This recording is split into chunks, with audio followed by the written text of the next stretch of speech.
Hello दोस्तों, hello students. So last video के अंदर हमने पोटेंशियल एनर्जी के बारे में पढ़ा था। हमने पढ़ा था कि एक सिस्टम की पोटेंशियल एनर्जी कितनी होती है, एक पर्टिकुलर चार्ज की पोटेंशियल एनर्जी कितनी होती है। ठीक है, तो आज कुछ और टॉपिक्स लेते हैं पोटेंशियल एनर्जी के ही। तो उसमें एक केस आता है कि potential energy of A point charge, potential energy of A point charge.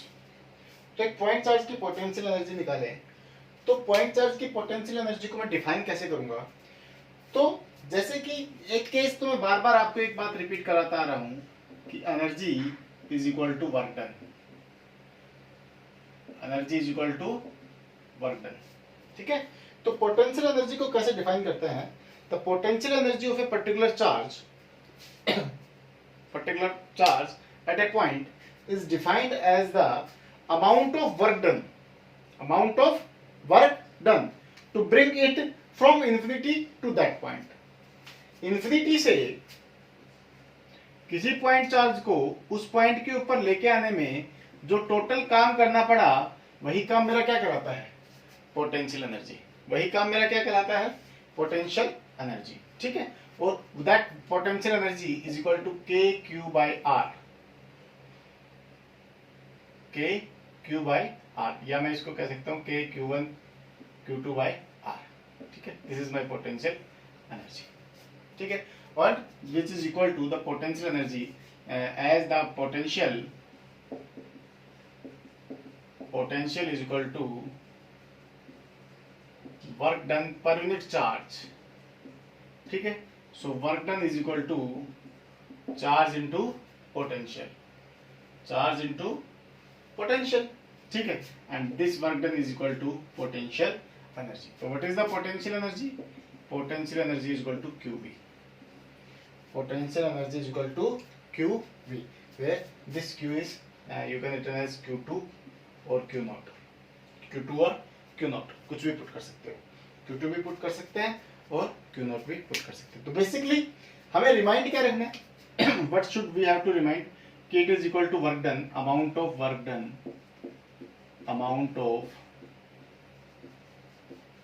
done to bring a charge from infinity to that point. ठीक है, to that point. ठीक, and this is my relation between potential energy is equal to charge multiply by potential. ठीक है, what is my potential energy, potential energy is equal to charge multiply by potential. ठीक, clear है। now next case is that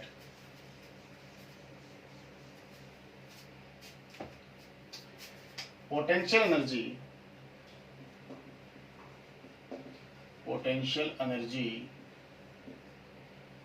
of 2 point charges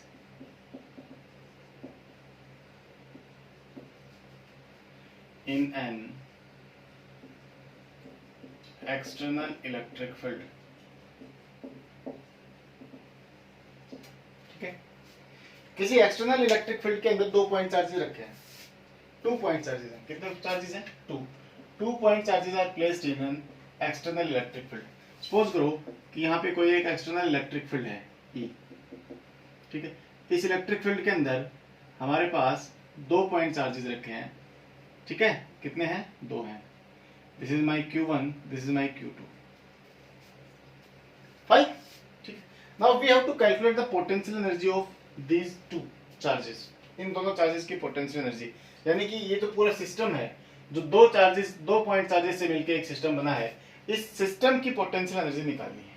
ठीक है, तो इस system की potential energy निकालने तो कैसे निकलेगी। देखो, इस सिस्टम की पोटेंशियल एनर्जी निकालने के लिए मुझे 2 बातों का ध्यान रखना पड़ेगा।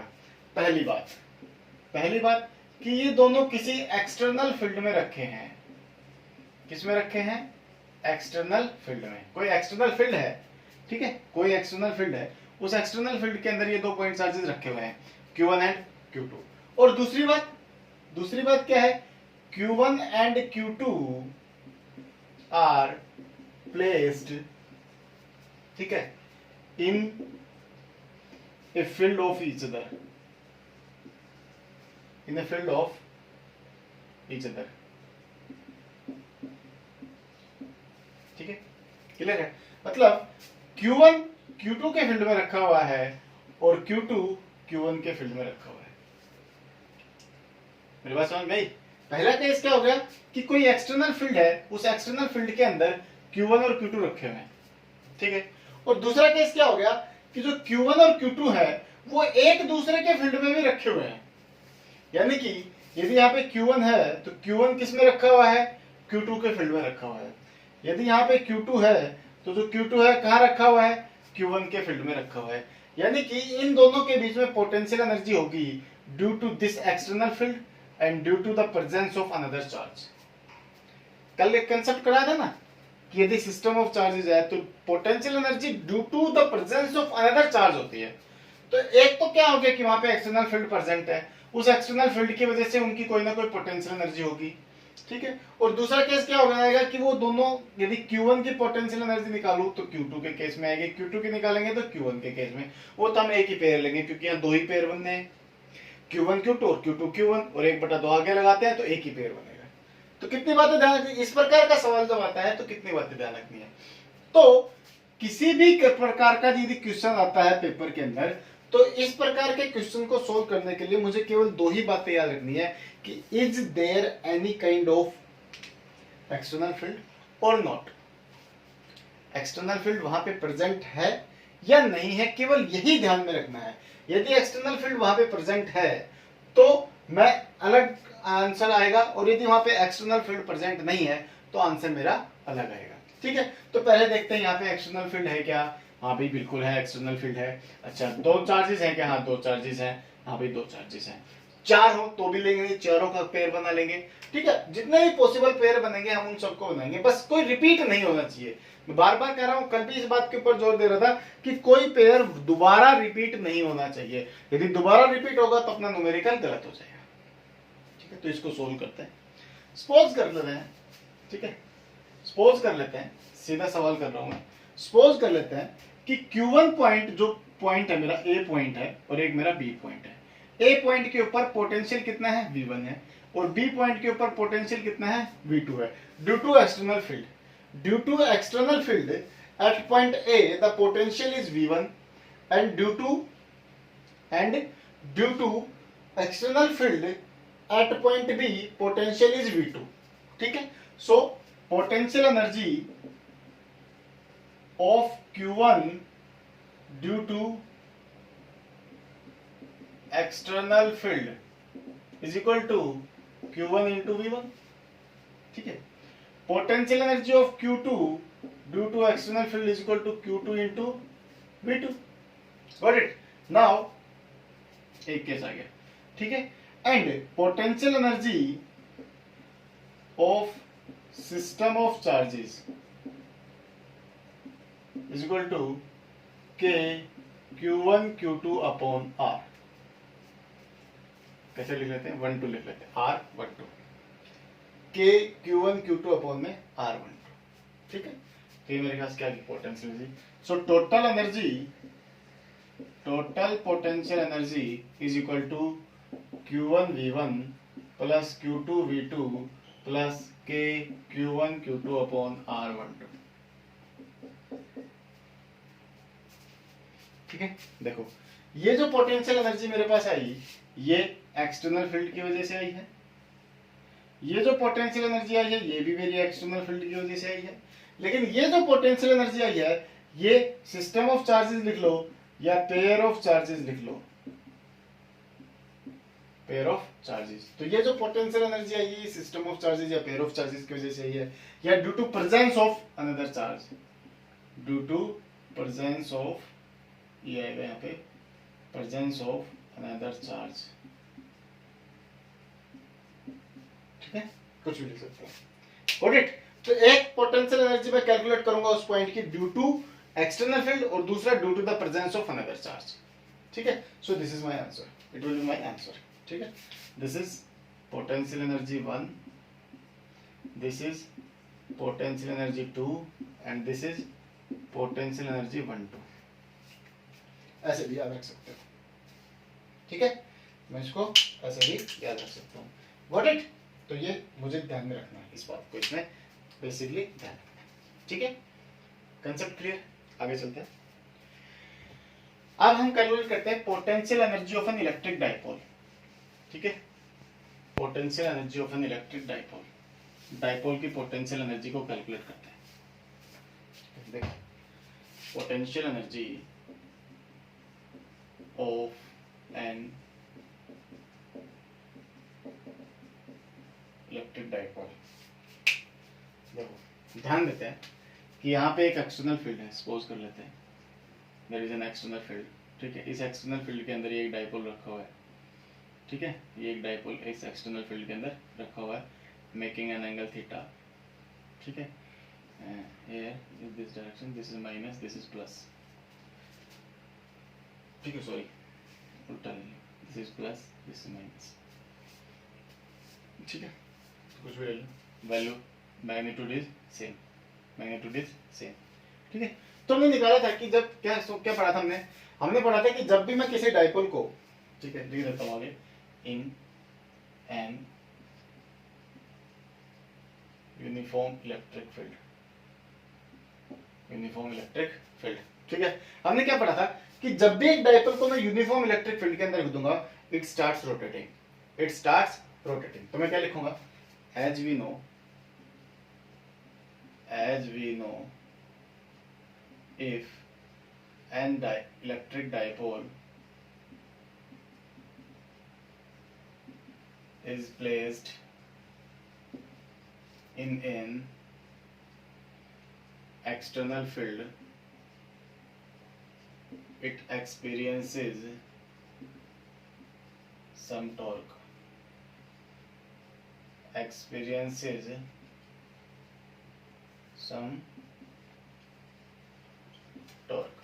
क्या एक्सपीरियंस करता है, कुछ टॉर्क एक्सपीरियंस करता है। ठीक है, तो मैं क्या करूंगा, मैं टॉर्क निकालूंगा। टॉर्क का फॉर्मूला क्या था अपने पास, टॉर्क इज इक्वल टू क्या था अपने पास, पी साइन थीटा। टॉर्क का फॉर्मूला क्या था हमारे पास, पी साइन थीटा। ठीक है, अब हमें क्या निकालना है, हमें निकालना है पोटेंशियल एनर्जी। पोटेंशियल एनर्जी किसके बराबर होती है, वर्क डन के। किसके बराबर होती है, वर्क डन के। वर्क डन किसके बराबर होता है, टाउ इनटू डी थीटा। ठीक है, moment of force multiply by angular displacement, moment of force multiply by angular displacement. ठीक है, टाउ की वैल्यू पुट कर देते हैं। What is tau, tau is equal to, तो डी डब्ल्यू मेरे पास क्या आया, टाउ क्या है मेरे पास, P sine theta into D theta. Integrate both side from theta 1 to theta 2. This is dw, dw becomes w is equal to pe constant sin theta। sin theta को मैं इंटीग्रेशन करूंगा तो आंसर क्या आएगा, माइनस cos theta। ठीक है, कहां से कहां तक, थीटा 1 से लेके थीटा 2 तक, थीटा 1 से लेके थीटा 2 तक। ठीक है, अब इसमें वैल्यू पुट करूं तो w बराबर क्या है, pe minus cos theta 1 minus minus plus minus sorry cos theta 2 minus minus plus cos theta 1। ठीक है, यहाँ से यदि इसको पीछे लिख ले, इसको आगे लिख ले, तो क्या वैल्यू आ जाएगी मेरे पास, W बराबर PE cos theta 1 minus cos theta 2। ठीक है, this is my potential energy. But suppose करो इफ कि स्टार्टिंग में ये मेरा डाइपोल ऐसे खड़ा था। ठीक है, it mean that theta 1 is equal to 90 degree, theta 1 is equal to 90 degree and then after we put theta 2 is equal to theta, कि इसको मुझे एक पर्टिकुलर एंगल के ऊपर लेके आना है और उसकी वैल्यू मैंने क्या ले लिया, थीटा ले लिया। ठीक है, तो यदि ये पुट करें तो theta 1 is equal to 90 put करें तो ये कितना हो गया, थीटा 1 कितना है मेरे पास, 0। cos थीटा cos 90 कितना आता है, 0, तो ये 0 हो गया, तो क्या बचा, W बराबर माइनस का PE कोस थीटा। थीटा 2 की जगह क्या पुट करना है, थीटा, और थीटा 1 की जगह क्या पुट करना है, 90। तो मेरे पास W बराबर क्या है, माइनस PE कोस थीटा। ठीक है, माइनस PE कोस थीटा। इसका मतलब क्या हुआ, when theta is equal to 0 degree, जब थीटा कितना हुआ, 0 डिग्री हुआ, तो एनर्जी यानी कि क्या है मेरे पास, पोटेंशियल एनर्जी है। तो potential energy is equal to minimum, potential energy is equal to minimum, potential energy minimum. तो डाइपोल किस में होगा, स्टेबल इक्विलिब्रियम में होगा। किस में होगा, स्टेबल इक्विलिब्रियम में होगा। ठीक है, और यदि मेरे पास W की वैल्यू कितनी आई, W की वैल्यू कितनी है मेरे पास, सॉरी W नहीं, सॉरी, यदि थीटा की वैल्यू है मेरे पास 90, कितनी है थीटा की वैल्यू 90, तो पोटेंशियल एनर्जी बराबर क्या आया, पोटेंशियल एनर्जी बराबर क्या आया, 0। ठीक है, पोटेंशियल एनर्जी बराबर क्या है, 0। 0 का मतलब क्या होगा, किसमें होगा, मेन पोजीशन पे होगा। किसमें होगा, मेन पोजीशन पे होगा, यानी कि परपेंडिकुलर होगा। ठीक है, क्लियर है। और यदि थीटा की वैल्यू कितनी आई, 180 डिग्री, तो पोटेंशियल एनर्जी कितनी होगी, मैक्सिमम होगी। पोटेंशियल एनर्जी कितनी होगी, मैक्सिमम। और यदि पोटेंशियल एनर्जी मैक्सिमम हो गई तो ये किस में आया, अनस्टेबल इक्विलिब्रियम में। ठीक है, क्लियर है। These 3 points are most important. When theta is equal to 0, तो पोटेंशियल एनर्जी कितनी हो गई, मिनिमम, और मिनिमम मतलब स्टेबल इक्विलिब्रियम है। थीटा इज इक्वल टू 90, 90 मतलब पोटेंशियल एनर्जी 0, तो वो कहाँ पे होगा, मेन पोजीशन में, परपेंडिकुलर होगा टू द इलेक्ट्रिक फील्ड। ठीक है, यदि potential energy 0, potential energy 0 given है हमें, कितनी गिवन है, 0, तो इसका मतलब सीधा सीधा मतलब क्या होगा कि my electric dipole is perpendicular to the external electric field. ठीक है, यदि पोटेंशियल एनर्जी 180 मैक्सिमम दे रखी है तो क्या होगा, अनस्टेबल इक्विलिब्रियम होगा। क्या होगा, अनस्टेबल इक्विलिब्रियम। ठीक है, this is an important derivation, मैं कह सकता हूँ, पेपर के अंदर पूछी गई है, फिर आगे भी पूछी जा सकती है, चांसेस है। ठीक है, this is an important derivation for the CBSE examination, for the CBSE examination this is an important derivation. एक और रिलेशन कराता हूँ, वो मोस्ट इंपॉर्टेंट है, उससे तो बहुत सवाल आते हैं। ठीक है, इसको नोट करना है पूरी को। अच्छा, नेक्स्ट देखते हैं। नेक्स्ट कंसेप्ट है, एक रिलेशन है, वो रिलेशन कराता हूँ। ठीक है, फिर कल पोटेंशियल एनर्जी के कुछ न्यूमेरिकल्स में कराने की कोशिश कराऊंगा, 2-4 न्यूमेरिकल कराऊंगा, इसके 2 तो कराऊंगा ही। ठीक है, उसमें और 2 उसके कर लें। ठीक है, so the next relation between, I have a relation between potential and electric field, electrostatic potential and electric field intensity. ठीक है, we have to calculate what is the relation between electrostatic potential and electric field, electrostatic potential and electric field।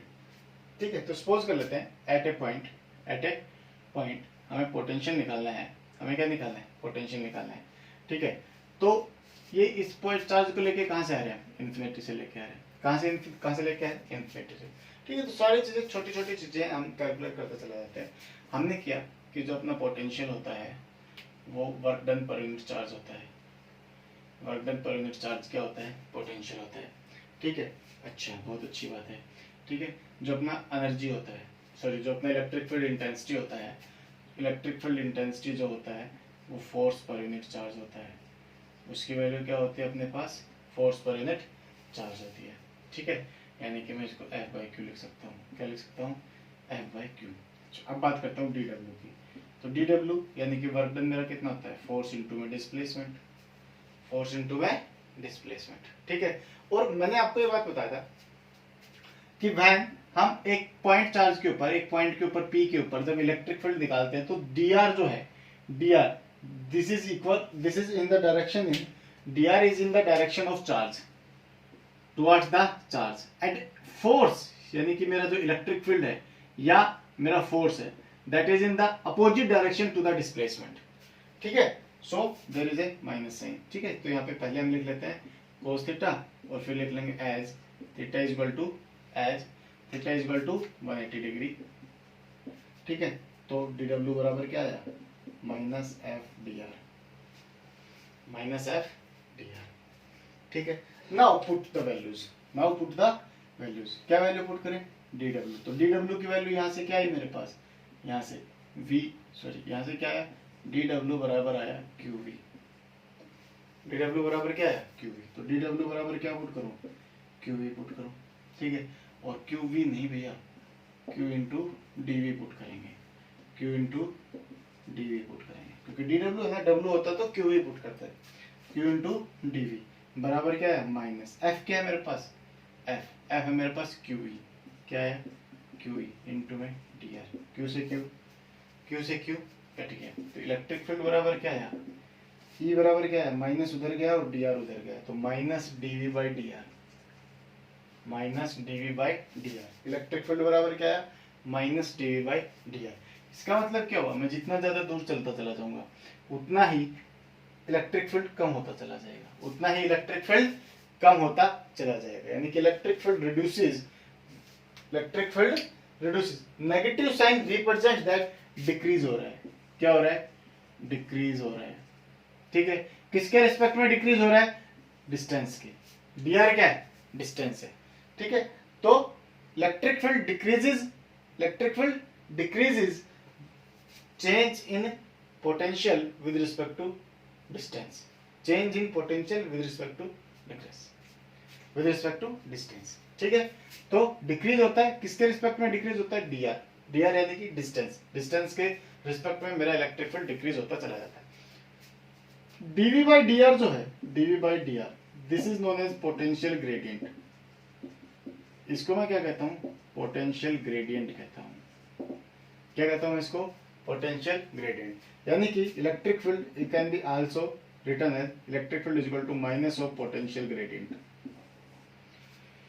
Electric field is equal to minus of potential gradient, electric field is equal to minus of potential gradient. और यहां से मैं किसी भी point का potential भी निकाल सकता हूं, D is equal to minus E dot D R, D is equal to minus E dot D R, ठीक है। This is my electrostatic potential at any point, ठीक है।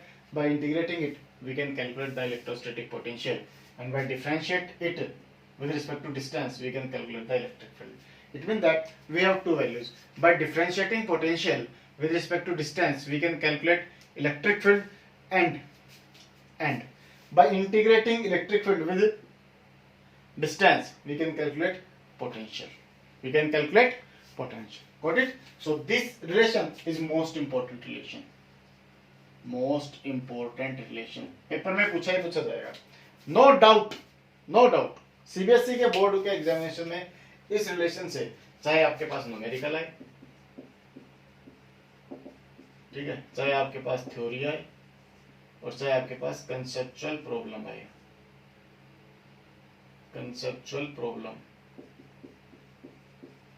ठीक है, इन तीन में से कुछ भी आए लेकिन पेपर में पूछेगा, ठीक है, गारंटेड पूछेगा, ठीक है। तो इसको रिमाइंड रखना है, दिमाग के अंदर बसा लो। And this relation is most important कि डी बाई डी आर मेरा पोटेंशियल होता है, और वो भी क्या होता है, पोटेंशियल ग्रेडियंट होता है, ठीक है। ये जब हम मीटर ब्रिज पढ़ेंगे, पोटेंशियोमीटर पढ़ेंगे, तब इसका बहुत यूज आएगा, ठीक है। सारे सवाल इसी से सोल्व होने हैं, ठीक है। तो इसको ध्यान रखना है कि ये आया कहाँ से और ये क्या होता है।